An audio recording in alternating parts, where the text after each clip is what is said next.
Okay, so what I want to do is show you how to be a little bit more flexible in form processing. So far, we have seen forms that correspond one-to-one with database tables.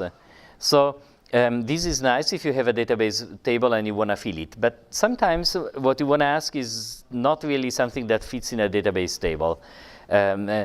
So how can you use Web2Py to very easily generate forms? Okay, and so I'm going to try to build some example on the fly.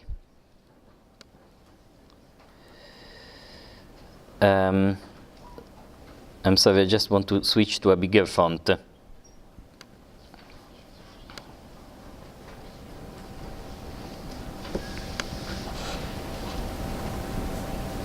Maybe this is even too big, actually. It depends on how I set up the screen. Okay, so let me build a table nevertheless, just because I like it. Well, actually, I don't need it. So let me first not build the table. So here, suppose I want to show you a form. I erase everything. Suppose I want to create a form that has two things as input. For example, yeah, why not? Let's make a very primordial database in which we can have people and you can list your friends. So you have a friends table, assume, in which you can say whatever to people, whether they're friends or not. It's just a silly example, okay? But let me build a form in which I want to have a friend 1 and friend 2, and then decide what to do. Okay? So I say form is equal to, and then I will need to say return dictionary of form is equal to form. Okay? So I need to build a form somehow, and then I need to return it. So how can you build a generic form for whatever you want in an easy way, in the laziest possible way? What you can do is this. You can say SQL form dot factory. If you say SQL form dot factory, it's as if you are pretending that you have a table. You are fabricating a form as if you had a table, but there is no underlying database table. Okay? So I have here a cheat sheet because I myself forget some of these things. And this is how you build it. For example, if we want to ask the names of two students, we can do something like this. Okay? So this generates a form that will ask for two students and actually will not do anything else. So it's a pretty silly thing, but we can still check that it works. Okay? Let me go in index.html, which is somewhere here. Okay, and simply say that I want to display my form, because otherwise, of course, there is nothing to be seen. So if I run these, which I should be able to do on the fly by just reloading these, I see a form in which I can write about student A and student B. Okay, and then I can click submit. And if I do this, of course, there is no processing that happens. You know, the post request goes back to index. The index creates a new form and gives it back to me. So very, very uninteresting. But now let's make a table where I can. I mean, student A and student B is a bit silly. Okay. But for example, what is it that you can ask paths of things? Like, I don't know.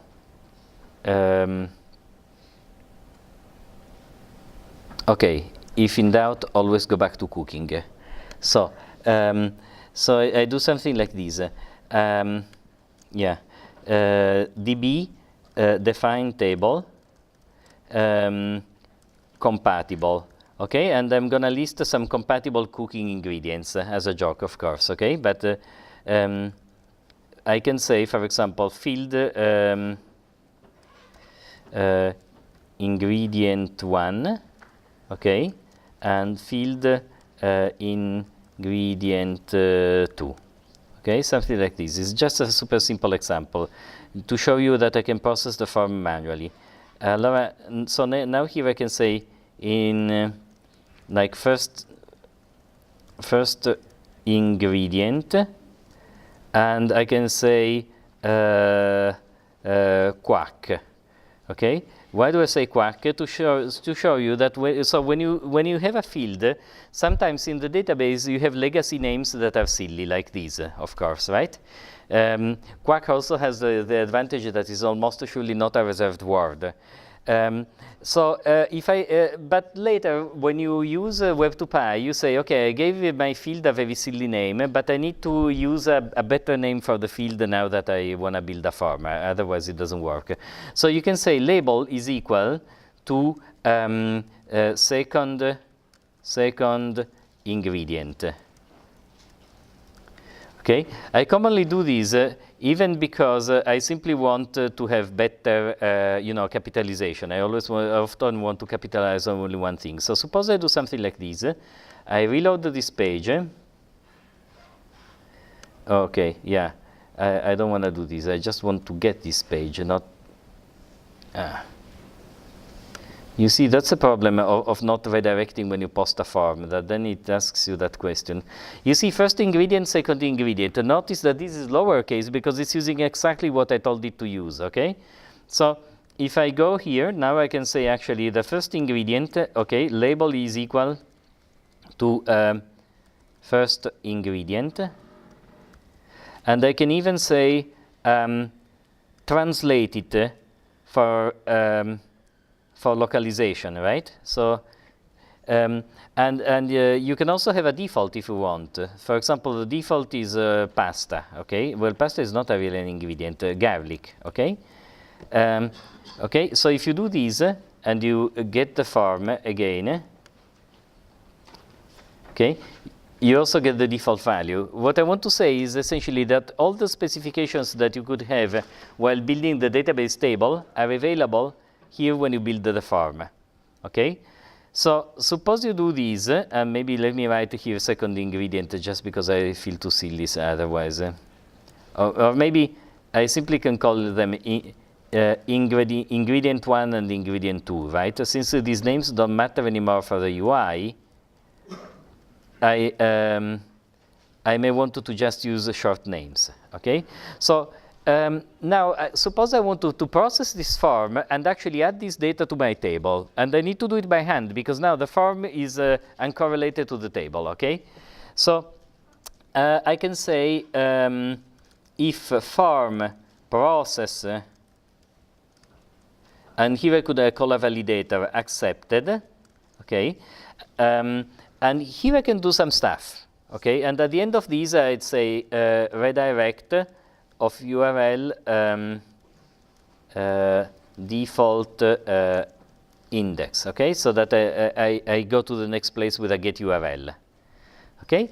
So the point is that because there is no database table backing this form, the processing of the form essentially doesn't do very much at all. It basically checks the validation conditions, okay? So if I want to insert anything, I'll have to do it by hand. But that actually is quite easy. I can simply say db compatible insert, okay, and then I can go here and look at my field names, ingredient 1 and ingredient 2, and I can say ingredient 1 is equal to ingr1, ingredient 2 is equal to ingr2, okay? That should do it actually. No, yes, form vars ingredient 1 and form vars ingredient 2. So this is the way I access the variables that come back from the form, okay? Okay, let me just try doing this a moment. So this should work.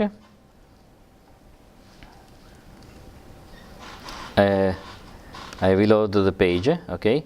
So the first ingredient is garlic and the second is, I don't know, onions. I submit these, And this must have, I believe it has inserted the data in the database, okay? If I want to go snoop, nothing is easier.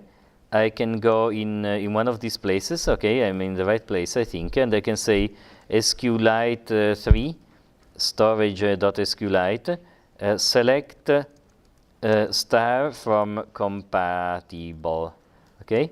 And you can see that the with ID 1 there is garlic and onions, okay? So our insert succeeded, okay? And in this way, since you have full control, you can do whatever you want. For example, you can get the values out of the form and transform them. You could, for example, say that from now on, you want them in lowercase, okay? Because you don't want people to be able to insert the same ingredient in upper and lowercase, okay? I mean, this is just an example of a simple transformations that you can do. Now, in the interest of laziness, I want to show you yet another thing that you can do as a basic ingredient that is convenient often. That is here. Suppose that I want to show you all the list of the compatible ingredients. Okay, there is one thing that is very powerful in Web2Py, and that leads to very run-of-the-mill but very convenient interfaces to build. So suppose that for you it's really important to maintain this sequence of this list of ingredients that are compatible, and you want to easily be able to edit them. How would you do it? Well, let me send you to a place where you can do it. So I can say, I don't know, div, and I can say href is equal to URL that can be default and view. Okay, so there you should be able to view them all, and here I put an icon. Class is equal to I, just for the fun of it, I guess. Okay, and I say view. Okay, and these I not only want to be like these, but this A is of class BTN rounded. Okay, so maybe I'm being too sophisticated, not really, but okay, so something like this.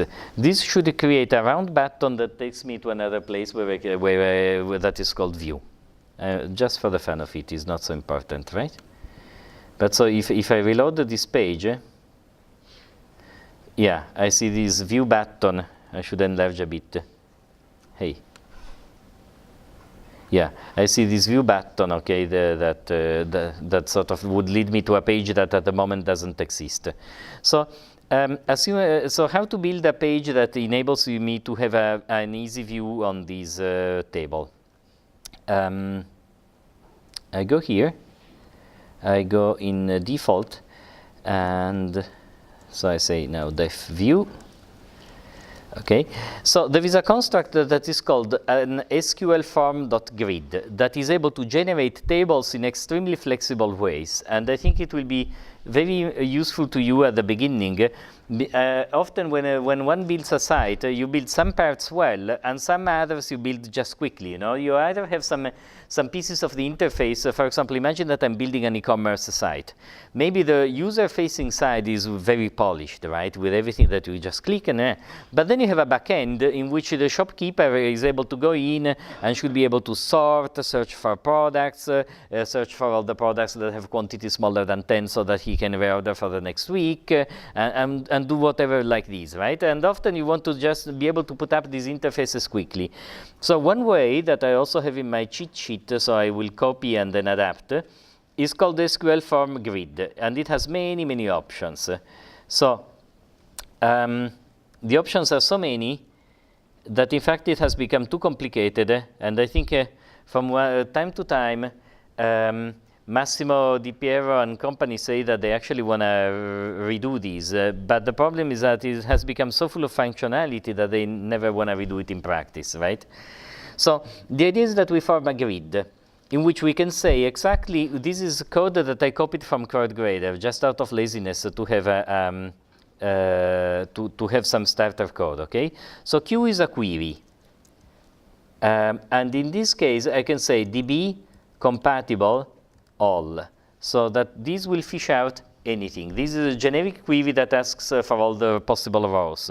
But I can say otherwise, other queries. I will leave it to you in comment. Q is equal to DB, DB ingredient, DB compatible ingredient 1 is equal to garlic. Okay, so you can have queries in place so that you can restrict the amount of data you see. Yes? I'm just wondering what the compatible does after the DB. You see, I called my table compatible. Yes, it's simply the name of the table. It's because when you refer to a particular field of a table in the Web2Py, you need to give the path to it, because DB is an object that holds a description of the database, and every table is a field in that object. So you say, of your database, get the field compatible, which is a table, and of that table, get the field ingredient 1. Okay, and on that, I want to test for equality. That's how you build the query. Yeah, no, you're right. I mean, maybe I should have chosen another name, but we can say which fields we want and in which order in our table. So for the fun of it, just to confuse well, okay, I just say that the fields is equal to DB compatible ingredient 1, DB compatible ingredient 2. Okay. Okay, now details is equal to false. I don't remember what it does, but otherwise, yeah, what CSV is equal to false. So this is important. So Massimo, I can say Massimo, but you know, the people who wrote Web2Py, in this case is really Massimo actually. He wrote, so if you say CSV is equal to true, you get methods at the bottom of your table to be able to download the information. The only thing is that it freaks me out in a horrible way, because I think that in some versions of Web2Py there was a bug in which if you downloaded the information, you download not only the fields that you can see, but all the fields. So for example, in your table you can have a field that says your secret score. Okay, and if you download that table, you would see also the secret score. Or you imagine that you are doing an e-commerce site. Maybe one of the columns is the price at which you buy the product from the manufacturer, which you don't want to show to the customer, because otherwise they know how much of a discount they can ask you, right? And if you make a table like this and you show it to a customer, then if they download it, they can get also these extra fields. So I recommend putting CSV is equal to false. Create is equal to false. I can put it to true. This means, can you create a new fields? Can you edit fields? And I put this to true as well, actually. Can you delete stuff? I put it to false just for the fun of it. Can you search? Yes, I put it to true. Okay, so you have a lot of options here. Links is equal to links. I will use it later. For the moment, I say that links there is none. Sortable is true. And that's it. Okay, and then I say return dictionary of grid is equal to grid. Okay, so I'm returning this grid. So how does this grid look like now that I built it? So let's go to it. I haven't built a view, okay, and I crashed it. So what did I do?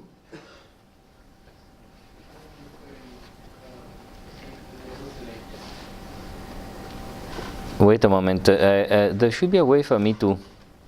Okay. Wait. Where is the output?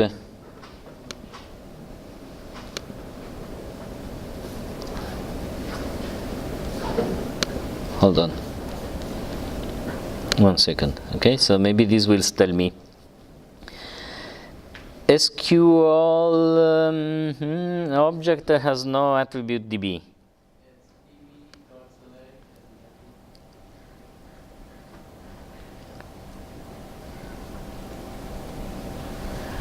Wait a moment.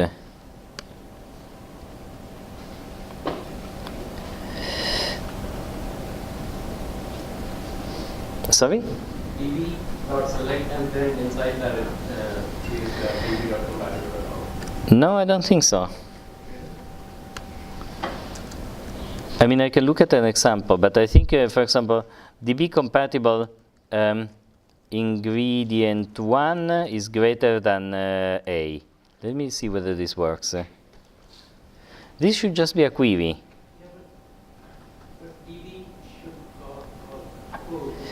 But I think it's called inside that. So let me just check. I think it's that. Yeah, you see? It's just that I got wrong the semantics for being able to see all the elements.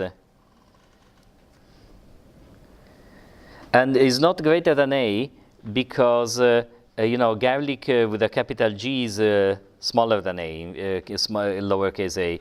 So let me put a query that will catch all the elements. ID greater than 0, okay? So I'm asking essentially for everything that is in the table. So let me reload these. Okay, and now I see ingredient 1, ingredient 2, garlic, onions. Okay, and I can also use this grid directly to add elements. So let me do that. Okay, I can say add. Ingredient 1 is going to be, I don't know, okay, now I'm being silly. Like potato and carrot, okay? Sorry? No, it's not the page I was using before, but I'm using the grid to add records.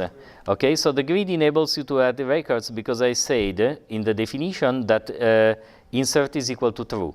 Okay, and now I can say, for example, carrot and banana. No, they're not really compatible, are they?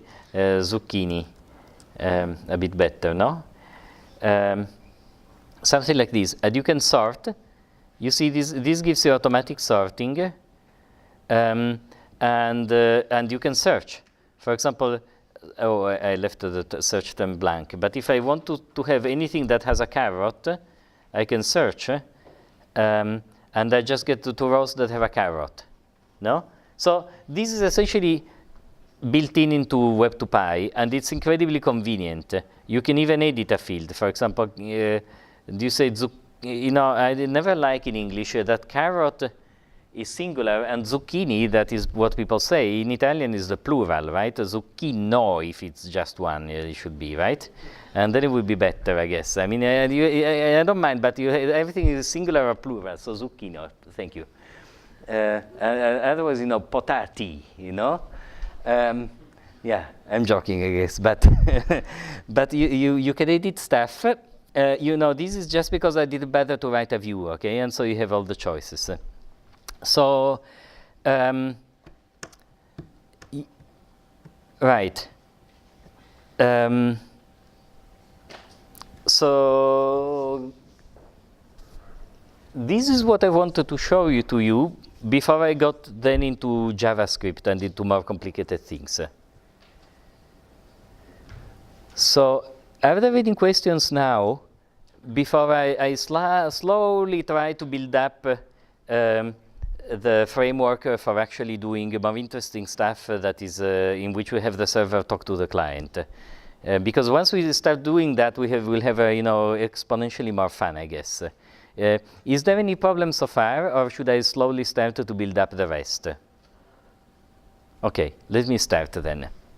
So I should you know, display some other images so that I know where to cut the video. I have too many of these things. You can look at Bryce and at Auburn, California. Okay, so I know where to cut. Great. So we want to be able to learn how to build web pages in a different way. We want to be able to build web pages that communicate with the server back. Okay, so that when I say delete, look at what this does. Actually, I said that deletable is equal to false. So let me change it to deletable. Sorry. Let me. I want to explain what these links are. These links are some set of things that you can display on the side of a row. For example, happy. Let me see what happens if I do this. I'm not sure that this works. No. Yeah, because links are functions that are lambda row happy.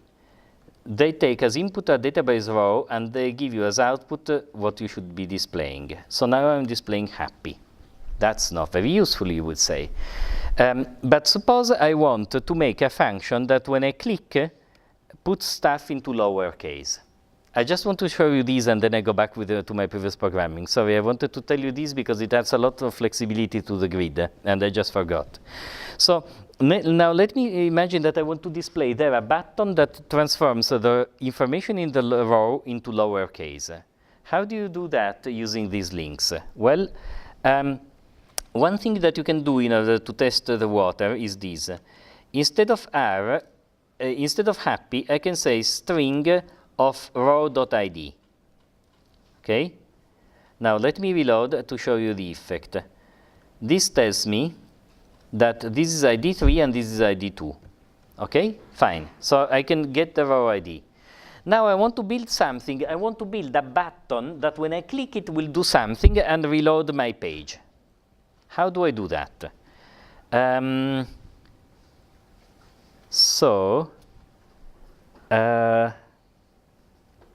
Yeah, I have not done it, so I need to imagine how to do it.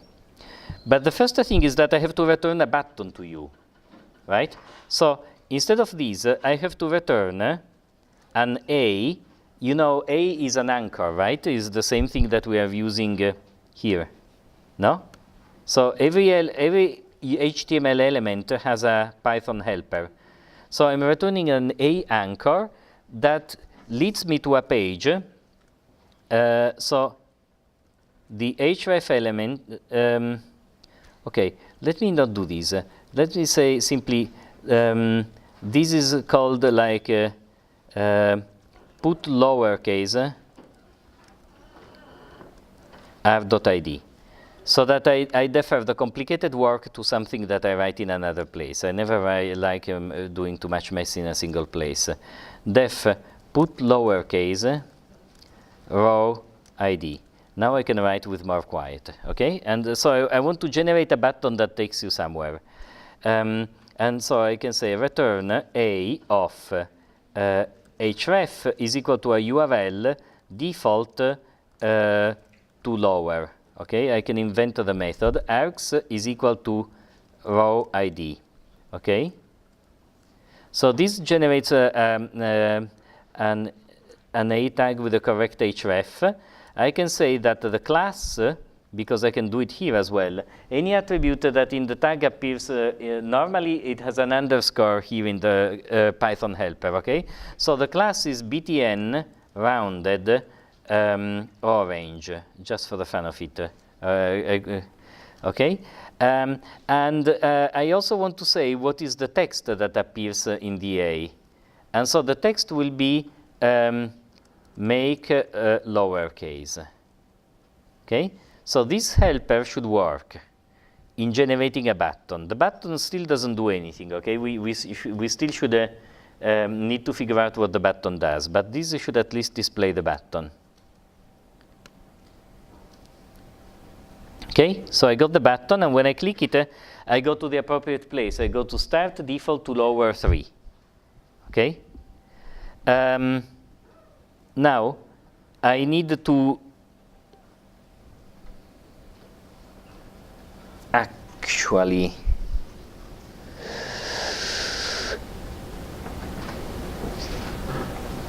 sorry, I'm thinking.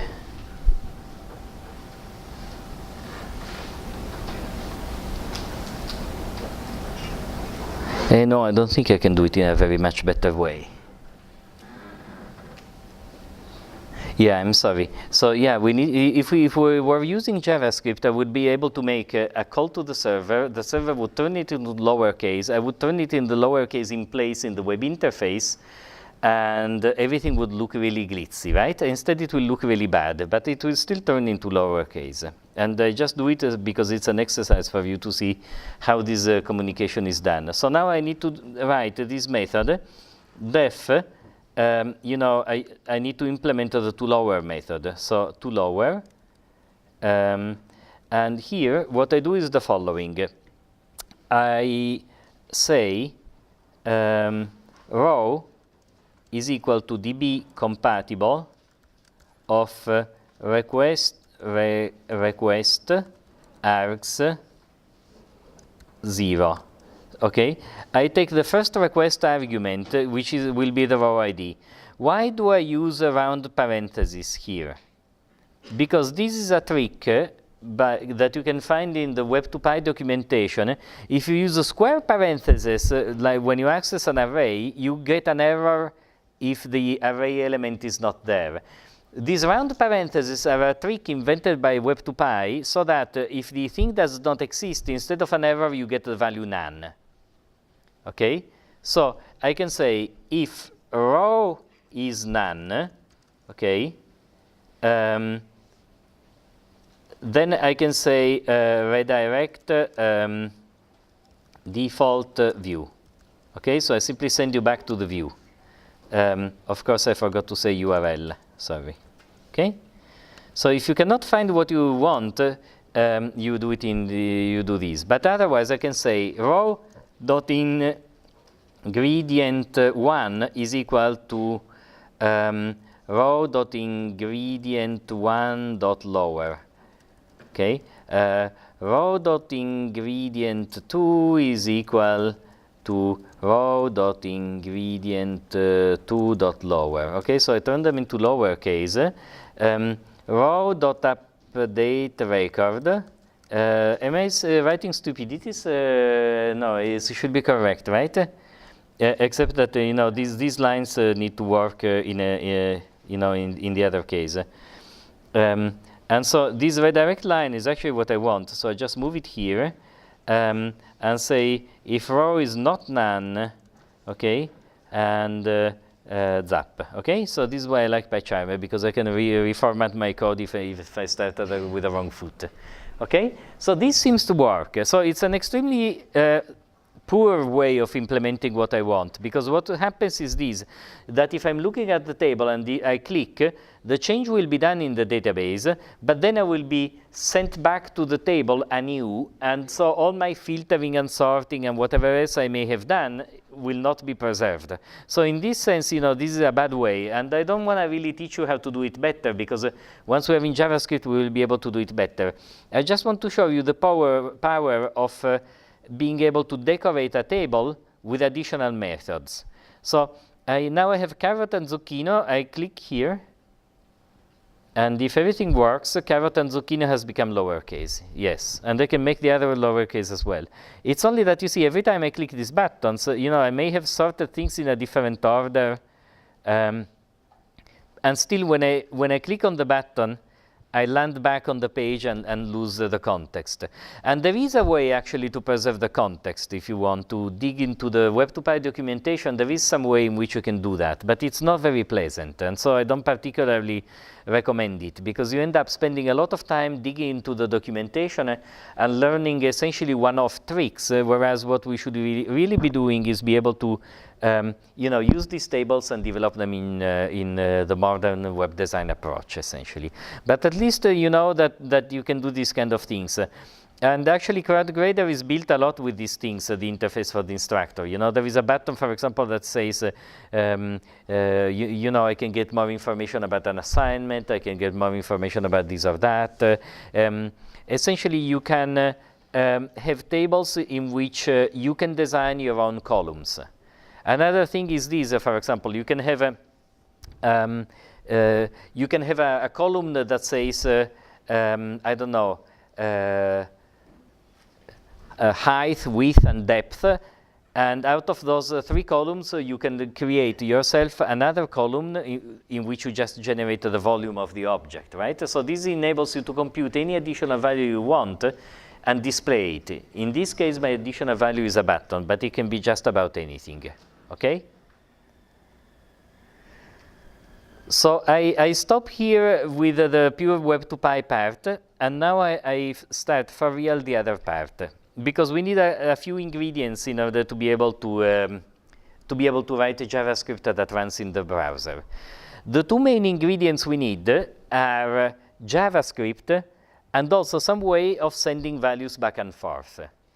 Because our time today is somewhat limited, let me start first by the problem of how to send values around. So this is a super generic problem that is as follows. You have some data structure. For the moment, you don't know how JavaScript works, but just imagine it's some kind of programming language. You have some data structure either in the browser or in the server, and you need to pass data from one to the other, right? So, for example, I have a string, and I want to be able to pass it around, or maybe I have a list of strings. You know, if I want to pass a content of this this table, you can imagine that a reasonable way to encode it might be the following. Let me get a Python shell. Okay, so 1 second. Okay. I'm using IPython, which you have if you have installed Anaconda. It's a sort of interactive version of Python that is very easy for playing around, okay? So imagine that I want to build a table like this and send the content of the table from the server to the browser. This is actually something that we will need to do, you know, the next lesson, more or less. So how would you encode it? You would say, for example, that row 1 is a dictionary in which I have that ingredient 1 is equal to garlic, and ingredient 2 is equal to onions, okay? And then row 2, let me just build the 2 rows to be a little bit faster, okay? The ingredient 1 is potato, and the ingredient 2 is carrot, okay? So now we have 2 rows, and the table is equal to the list of row 1 and row 2. I'm not doing anything here for transmitting these values. I'm simply playing around with Python, okay? So I can say, what is R1? Well, it's this dictionary, okay? This is the way in which Python displays a dictionary. And what is the table? Well, the table is the list containing 2 dictionaries, okay? I mean, if you have a table, there are various ways to represent it. You can have either a list of dictionaries, or you could have, you know, a dictionary of lists, depending on whether you want to do it by rows or by columns, okay? But let's do it by row, which is more corresponding to the way in which you read stuff from the database, essentially, okay? So great. So I have this thing, but this is a Python object. How can I send it to some other place? I need to transform it to something that I can actually send around, okay? This is a very generic problem. How do you serialize data to where serialization is essentially the act of putting your data suitable to be transmitted over a wire or stored in a big string, okay? Once upon a time, there was a lot of debate whether XML is better than JSON or vice versa. Now, for this type of web applications, essentially JSON has won. And so to use JSON, you do the following. You import JSON. It's just a Python package. And you say, JSON, dump to string my table. Okay? Actually, let me start by simple things. Dump to string 2. This says 2. Okay, very surprising. Now, dump to string the string containing the value 2. Okay, this is the string. So maybe it's easier if I say print, okay? When I dump 2, it's this, and if I dump just a number, it's just a number, okay? So strings and integers and floating points just dump to what you imagine intuitively is their simple representation, okay? I can say to hello, and you know, I can say these, and you know, these uses some way of doing it. But you can also say, for example, in Python, you can say, like this is a quote, okay? Because you know that in Python, if I enclose a quote with a quote of the other type, it's fine, right? I don't need to quote it. Beautiful sentence. But I think you see what I mean. So if you dump these, you see instead JSON wants always to use the double quotes, okay? But so it knows some way of quoting a string in the right way, so that when you read it, you will get it back. And in fact, to get it back, you can do like this. If I assign to S the result of dumping something, I can say then print JSON loads, which means load from a string, or from the string s, okay, and this will, print the right string. So JSON enables you to quote and unquote properly, which seems simple, but if you have to implement it, it's a stomachache. Integers, floating point, and strings. But it also enables you to dump lists and dictionaries from Python. So, for example, I can say print JSON dumps of a list containing of the letter A and the number 3. This is a horrible thing, and Java people are, somersaulting in their sleep.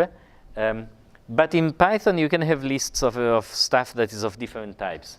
And it just dumps it as a string that really resembles the Python interpretation. So working in JSON from Python is very intuitive in a sense, because the characters used are the same actually.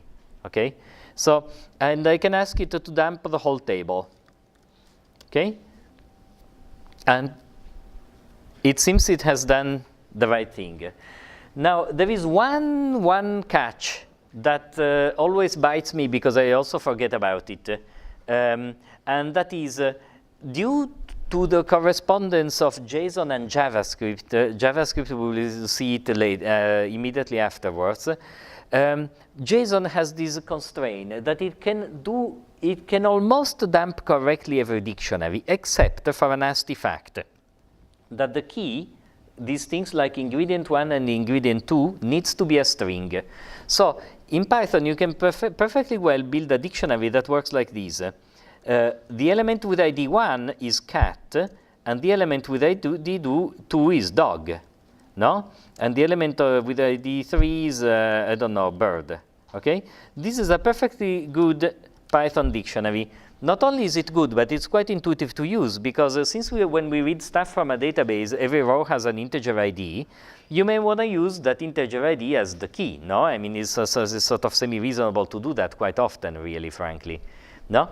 Now, what happens if I dump these? S is equal to JSON dumps of this dictionary, okay? And the string S will be this, which is almost the same thing, except that to preserve compatibility, now all the keys have been turned into strings, okay? Now I can say dd is equal to JSON.loads of the string S, no? And then I can look at, what dd is. And dd is this, which is not quite the same thing. So if I ask whether dd is equal to d, I get false. Not only, but if I say 1 in d, I get true, because 1 is a key of the dictionary d. But if I say 1 in dd, that's not true anymore. It has switched all my keys to another type. So if you do that, you have to remember that you iterate over the dictionary to reconstruct the dictionary with integers, which of course you can do in a single blow in Python, because you can say int key value for kv in dd.iter items. Okay, you know that in Python, the fewer lines you use to do something, the more proud you can be. And so this does it in one single line, okay? This is called dictionary comprehension, okay? It generates this. It generates this dictionary while iterating k and v over all the items, that is pairs of key values of the dictionary. I think many of you know these kind of things. But if not, look up dictionary and list comprehension. So they are shorthands for essentially doing operations in a single blow over lists. Okay?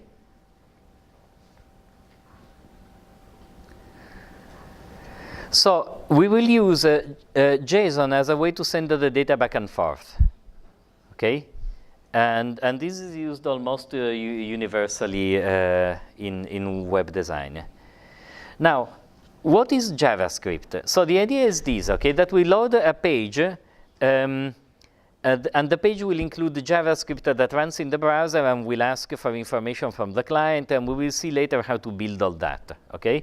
But what is JavaScript per se? JavaScript per se is a language, and here I give you a fairly terrible introduction. First I give you a very intuitive one, and then I give you a slightly better one. The intuitive one is something like this. And actually, we will mostly need just the intuitive one. So if you can play with it if you ask to use the web console. Okay, so this is actually a JavaScript console. Another thing that may be more pleasant for you to do, and is slightly more pleasant for me just playing around, is in Chrome you can say view developer JavaScript console. It's the same, okay? This is just bigger and gives me full screen, so I'm gonna use it for this moment, okay? I can get a big font and I can play with it. So, great. What can I do in JavaScript? Var a is equal to 3.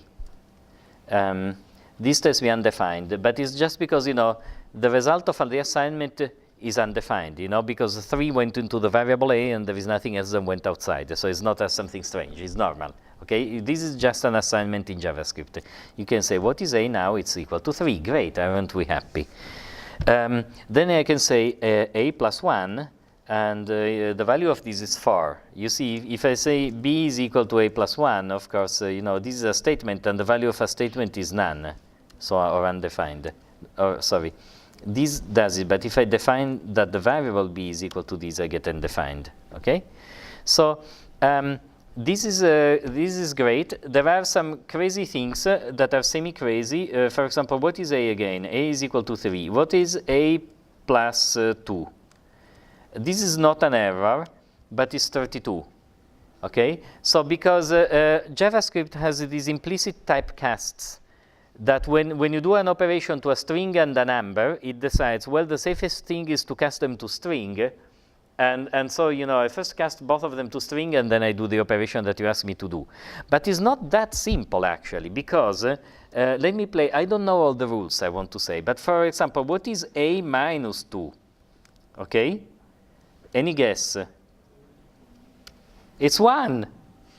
No, because you see, for plus can be used both for strings and for integers. And so JavaScript thinks, well, if it's plus, I prefer to cast it to string in case of doubt. But if you have minus, minus does not have meaning for strings. And so JavaScript thinks, well, you know, I better try to cast it to integers and hope to be lucky. No? And so it does it, and it gives you this. I present it to you now, both because, you know, there are a lot of jokes going around about JavaScript being crazy, but also because it's a very common way in which you fall into bugs. Imagine, for example, that you have this is a typical way in which I or anybody makes an error. I have a variable page number is equal to, 100, okay? So this is a page number that I'm staring at. And then I say, okay, let's make a function that goes to the next page. And I say page number plus 1, so minus 1 for the previous page, okay? And this one is a string, maybe simply because I get it from something that arrives through the network as a string, and I may not have decoded it into an integer. You know, it's quite easy on the web when you generate web pages to have a type that is not quite what you expect, because it arrives to you through a way that you don't know, right? So if I say page n minus 1, 99, okay, perfect. So I can always go to the previous page. And then I can, so let me do it this way, perhaps it's better. You will have a is equal to minus 1, to 1, okay? So you don't know what a is. But then I say page n minus a, and this is perfectly reasonable. So you think your code works, but page n plus a, instead is this, okay? So typical way to get into funny mistakes. Okay, aside from these strange features, you can have in JavaScript integers, floating point numbers, strings, and then you can have objects. So you can say var, b is equal to an empty object, okay?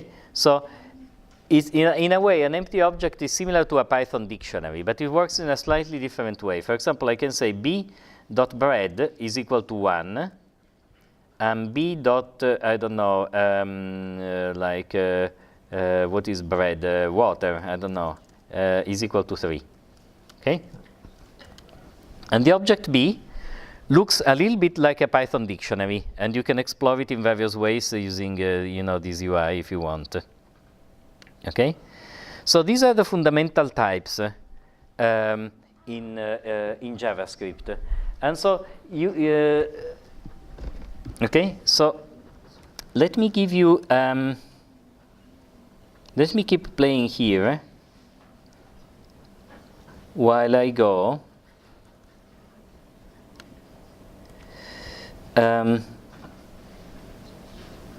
Sorry.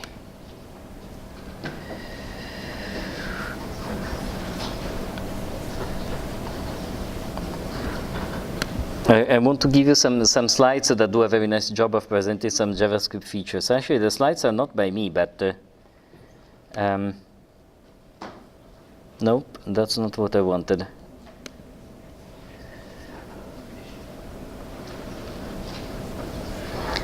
Okay.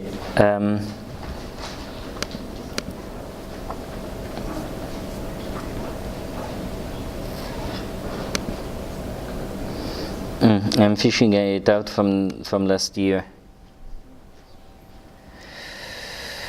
Okay.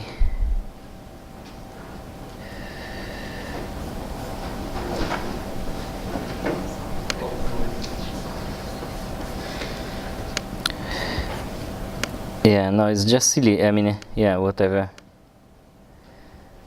Okay, so some of the history was created in '95. So many of these things, to me highlight how academia is distracted, essentially, right, when important things happen. So there are some important things that started in academia, and there are some important things that start in industry, because academia, has its head in the clouds and thinking about formal languages and et cetera, et cetera. So there was this great theory of what programming languages should look like. But there was nobody who realized that it would be a great idea to write a programming language that can actually run in the browser. And so Brendan Eich saw it, and in 10 days he put together this simple language that he wanted as a simple scripting language that he could use in order to play with stuff in the web page and make stuff move or other effects, right? And so in truth, JavaScript it came about as a hack originally, and then much work went into improving it and into making it better. And so to me it's quite interesting how there are some mismatches between I mean, how academia sometimes completely misses where the innovation is happening, and how some things are invented, maybe not perfectly, but then the industry improves them to the point in which in the end JavaScript can be one of the most efficient languages for execution. Okay, so what are the basic data types? So I'm sorry, I was hoping, okay, maybe this is better. So there are numbers, strings, Boolean, true, false, okay? Then there are variables. There are variables, okay, as I defined before. There is a plus operator reminiscent of C. Okay, there are some built-in functions: math.max, math.squaret, math.various functions. Okay, there are two uppercase. I forget all the names of these functions, but you can find them easily by searching. Okay, I forget all the names because I use various languages like you do probably, and so there is no worry, you just search when you need them. But there are many of these functions that are available. And there are some flow of control. There is a while loop that is very reminiscent with C, down to the use of the braces. And there is also a for loop that is equally reminiscent of C. Okay, it has this scheme in which you do a for loop. The only nice part is that you can declare a variable right inside the for loop declaration, so that your loop index is declared right there. Okay. But it works very much in the same way: initialization, test, and increment. Okay, really taken from C. Okay, console log is an incredibly useful statement. Is your equivalent of the print. So if you say, console log, the value. It's a string that you're supposed to log. So the value of B is. Let me check if this works. I think it does. B. Okay, this sounds like a crazy idea because B is an object, but well, okay, where did it go? A. What happens if I console log a 3? Okay, it goes in some place where normally you are able to look at it. Why am I not, why it doesn't show up here? Boo. Okay, I don't know it, but if you have a running website, if you click on the console, what you can see is these logs. Okay, I don't know why I don't see it here now. Okay, so if you give this instruction when in the JavaScript that runs in a web page, you see this among the output. So it's the equivalent of the printf. I'm a bit surprised, but I don't want to spend too much time looking at why this console log doesn't work in the environment I am. Okay, so control. This is another example, and this slide says notice anything odd, and there is this triple equal. Okay, triple equal is something that works in this way. Again, JavaScript tries to be helpful, so if you use a double equal, it tries to convert things to the same thing, and the result is often very surprising. For example, I'm not incredibly good at making examples, but for example, is 0 equal to 0? Okay. A. Where did it go? What I wrote? Sorry. 0 equals to 0.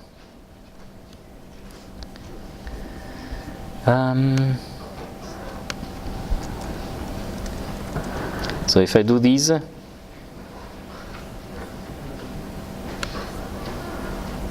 what happens?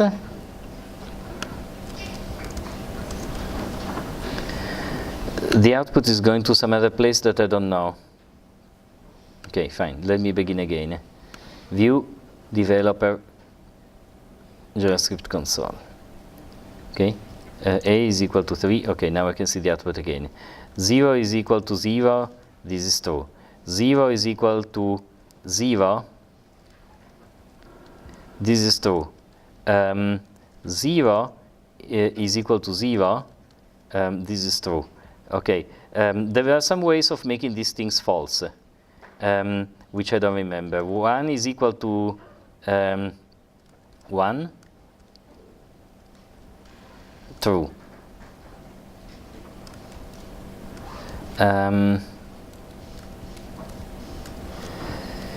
So this is true also. What are the ways?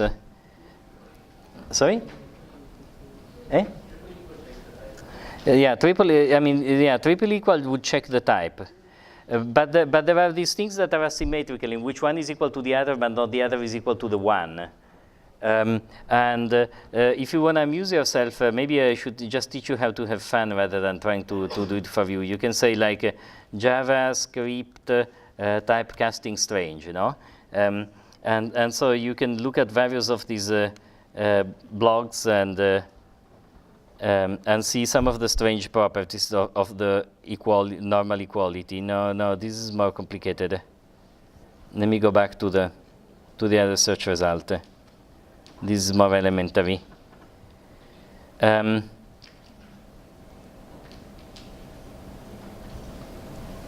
So none is not equal to none. Okay, yeah, but this is not the interesting part. Wait, I think actually in the talk I'm presenting there are some good examples. So let me just go on with these. Okay, so this is the phenomenon I was telling you before, right? There is implicit type conversion. Okay, so 100 plus 1 and minus 1 have different results because one is string concatenation, the other is, subtraction. Okay, this is the example. So empty string is equal to 0 is false, but 0 is equal to the empty string. Okay, I don't know exactly why. I get lost myself sometimes in these things, but it's because of how the typecast works. And I think that this is true because it says 0 is equal to, oh, I get an empty string. Let me convert it to an integer. Because it's empty, I convert it to 0. Oh, then they are equal. Whereas here the idea is, oh, I have two strings, so no, they are actually different. Okay? And And so, and these are equal for the same reason, right? If you have an integer and a string, then it tries to convert them both to the same type, right? And so, so to strings in this case. So you have all these various crazinesses. So the fact is, if you want to compare two things and be sure that they are equal to the same thing without invoking the automatic typecasts, use triple equality. Okay? You can define functions. We will be doing it a lot, and there are two ways of declaring them. One is this, and in fact, let me see. Let me give you an example in the JavaScript console. Where did it go? Wait. Did I close it?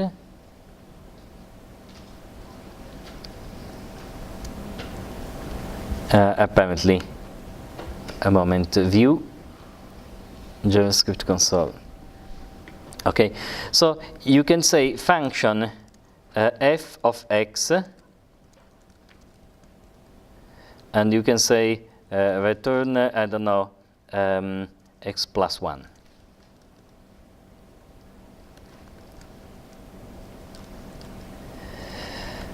Okay, and then you can say f of 3, and it's 4. Great. This is one way of declaring functions, but another way is to say that g is equal, variable g is equal to function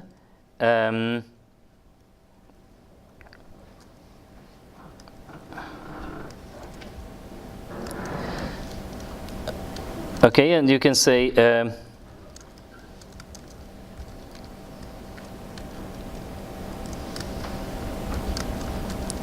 okay, so there are two ways, and they do the same thing basically, but there is a slight difference when we use this in the context of a web page.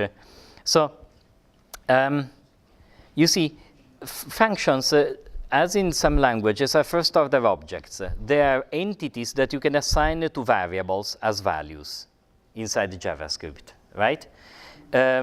In C, it's not quite the same. You can assign a number or a string pointer to a variable, but you cannot. You don't have a function per se. Maybe you can have a function pointer. That would be the notion that you can assign to a variable. Okay, but instead, in JavaScript, you can pass functions around as values to variables. So in this case, I'm defining directly the function f, as you would in a normal programming language. This is similar to doing def f of x in Python, right? And after this is done, f is a function that has that as value. I think, in fact, I can ask what is f, and it's a function, okay?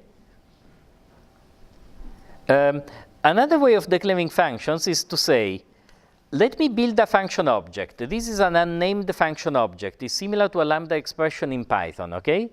And I can build it, and then I can assign it to a variable. And in fact, I can also say, for example, h is equal to g.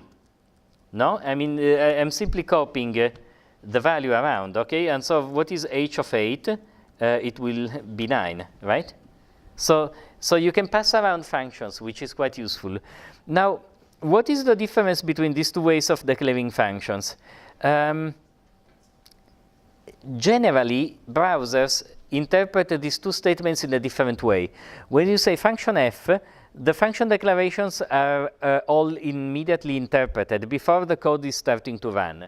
When you instead say var g is equal to, so for example, if I use g before this function is executed, the program will crash, right? Because g will not have a value before. Instead, if you do it in this way, the function f is accessible from wherever in your scope, because you're just defining what the function f is.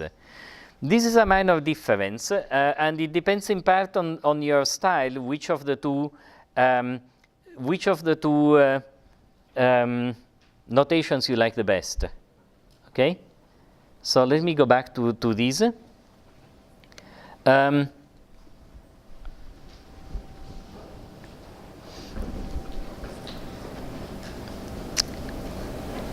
Actually, we are out of time, I guess.